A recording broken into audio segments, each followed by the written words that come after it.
Hello and welcome back once again, everybody. So far in our exploration of revolutions and the Enlightenment, we've looked at the English Civil War, the Glorious Revolution, and the American Revolution. Up next is the French Revolution. Now, because this is a rather meaty topic, we're going to break it into three parts. Today's session, of course, being part one. So what better place to begin than at the beginning? So it's the French Revolution. How and why did it begin? And as we look at the essential questions, we're going to take the causes of the French Revolution and break them into a couple of categories. Causes of the revolution, social and political. Causes of the revolution, economic. Under the social political spectrum, we'll see how the setup of French society contributed in large part to the start of the revolution.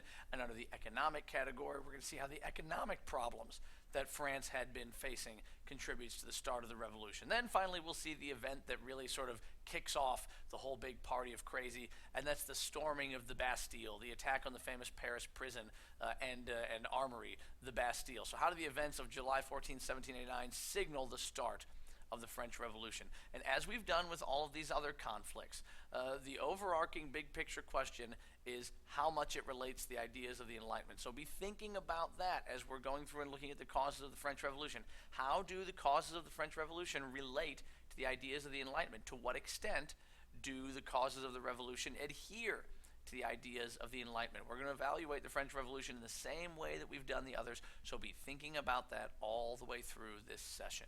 So those are the essential questions. Without further ado, my friends, let's go ahead and get started. Well, really from the time of King Louis XIV, much of the French population has been becoming increasingly unhappy. Starting with Louis, on to his successor, also Louis, this time the 15th, and the king current to the time we're looking at here, King Louis XVI, the French have been becoming more and more and more unhappy with the Bourbon monarchy, whether it is the lack of rights and freedoms, whether it is the unfair tax system, whether it is ill-advised wars. Either way, people are just growing sick and tired of the monarchy as it is. And a lot of the unhappiness in French society stems from their social class system, or what the French called the estate system. French society was divided into three estates, or social classes: a first estate, second estate, and third estate.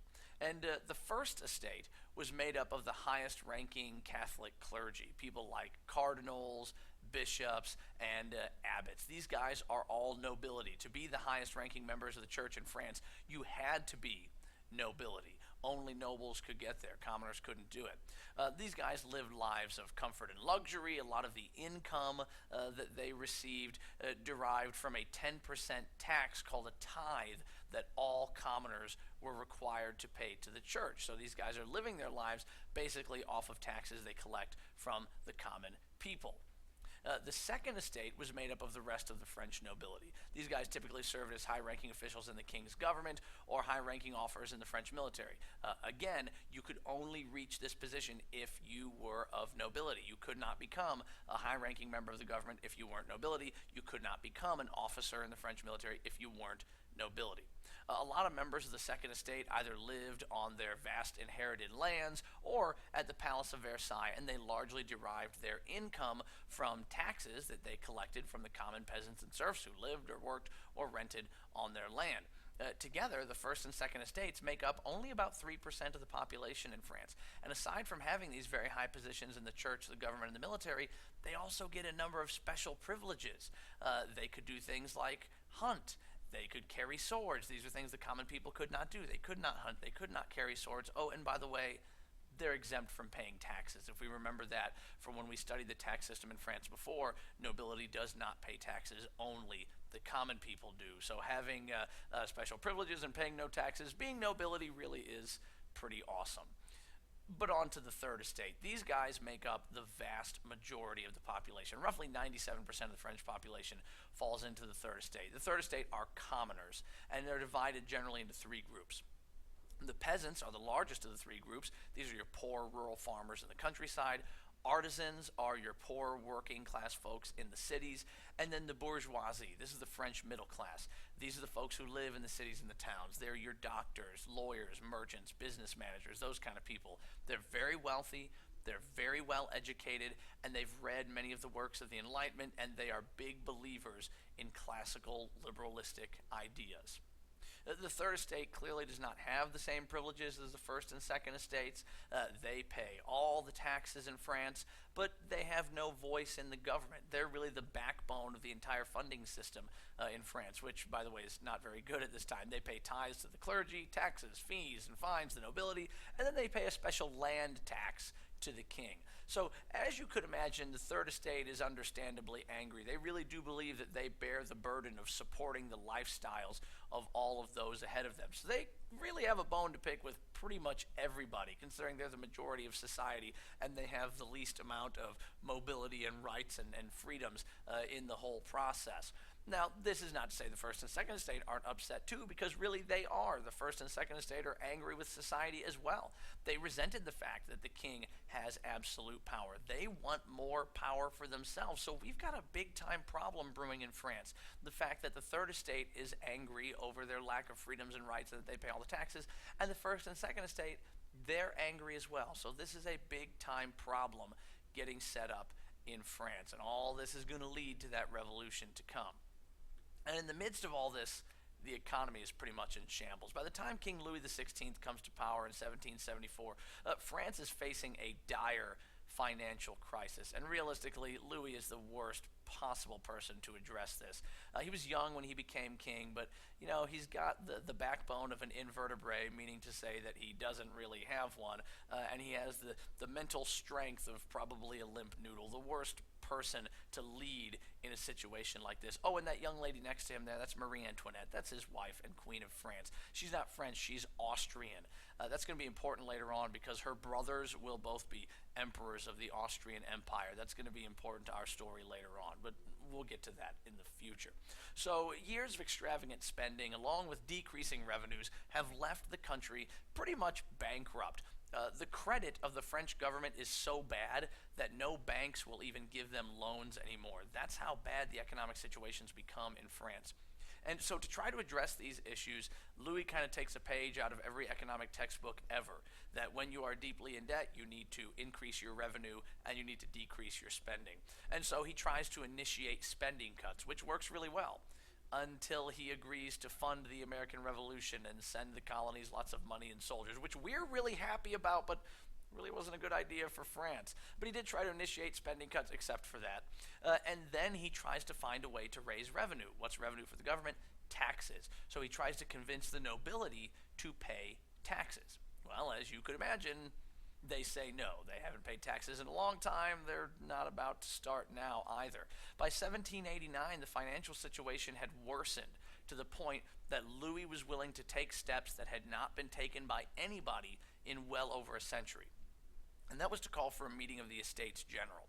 The Estates General, if you remember, is sort of like France's version of Parliament Junior, and typically it would be used to vote on or address tax issues, but because France had absolute monarchs for so long, they never used it. So he's really digging down to the bottom of the barrel if he's calling into session the Estates General. And Louis was hoping to use the Estates General to vote and force the nobility to start paying taxes. That's his goal in all of this. But each of the participants in all of this, in the Estates General, they all come into this with kind of their own agenda items that they want to accomplish. The first and second estate, they don't want to pay taxes. They want to protect their privileges. They want to take power from the king, and they want to gain some power for themselves. And members of the third estate, they're not asking for much. They just want rights and a voice in government. That's kind of all they really want to get out of this. And no one really has the same goals that they all want to accomplish in this, which is really going to create problems in trying to get the Estates General to really accomplish anything.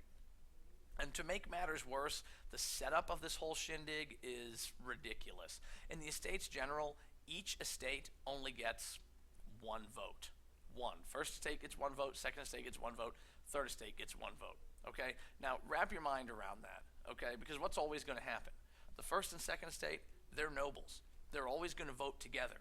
And they're always going to outvote the third estate because everybody has one vote. And so every vote is always going to be 2-1 in favor of the nobility. And obviously this makes no sense whatsoever since the third estate makes up 97% of the population.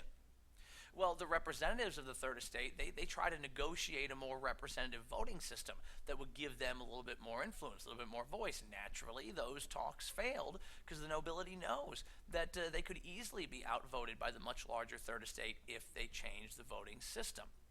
And so back and forth they go with these negotiations, and it really pretty much reaches a stalemate. Well, we reach summer of 1789, and being that things had reached a stalemate, on this particular day, June 20th, the representatives from the Third Estate, they kind of leave the hall to take a little lunch break, a little bathroom break. And when they leave, unbeknownst to them, the doors are locked behind them. The First and Second Estate, tired of having to debate with these guys, just shuts them out. When the Third Estate representatives return, they find that they have been completely locked out of the Estates General. The representatives of the vast majority of the French population are not allowed back into the Estates General. Well, not to be denied, these guys aren't going to simply give up and walk away. As it turns out, the meeting of the Estates General was at Versailles, it was at the Palace of Versailles, and right across the street from the meeting place happened to be the king's tennis courts. So the representatives from the Third Estate simply walked across the street, went to the king's tennis court, and continued their meeting there.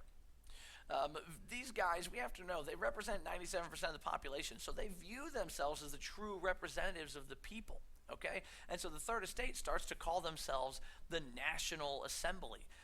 They see themselves as a true national legislature, unlike the rest of the Estates General. And there on the king's tennis court, they make a bold move.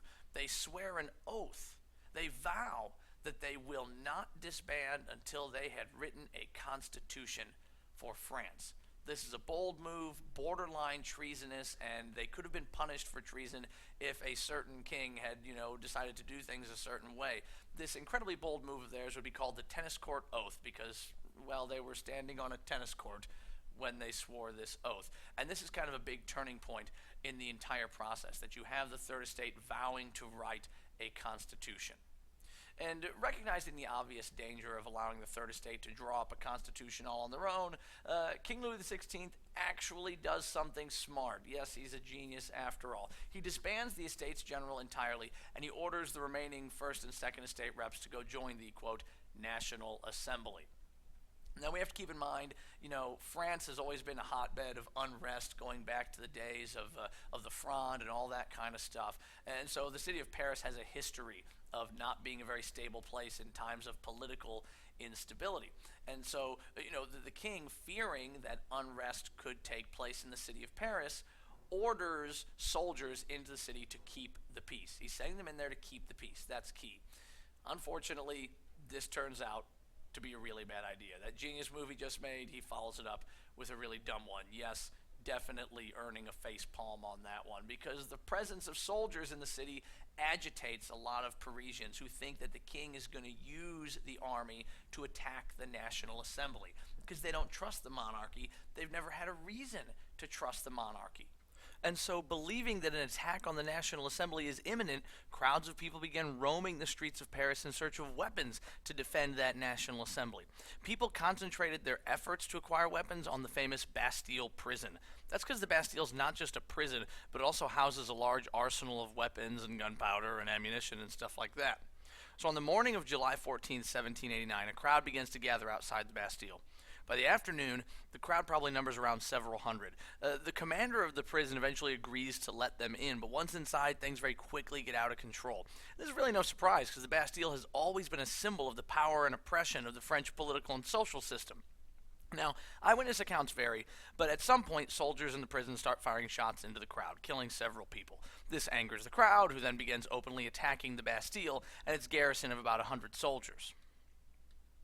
By the end of the day, a handful of rioters are dead, soldiers have been killed, the political prisoners in the Bastille have all been released, and the prison's commander has been beheaded, according to some accounts, with a pocket knife. And then his head was stuck on a pike and paraded around the city like some sort of trophy of war. The attack on the Bastille marks the beginning of the French Revolution, but it is just that, only a beginning. The carnage of the Bastille is just a precursor to the years of violence and revolution that are yet to come in France. So we saw the causes of the French Revolution today. We broke them down into social, political, saw how French society played a large role in that with their estate system. Also, we saw how the economic situation, the dire economic situation in France, contributed to the start of the French Revolution. And then, of course, we saw the event that kicked the whole thing off, the storming of the Bastille. But what you need to be thinking about as well is how all of these causes of the French Revolution relate to the ideas of the Enlightenment. Be thinking about that, because we'll talk about it the next time that we meet. And until that time, as always, I bid you farewell.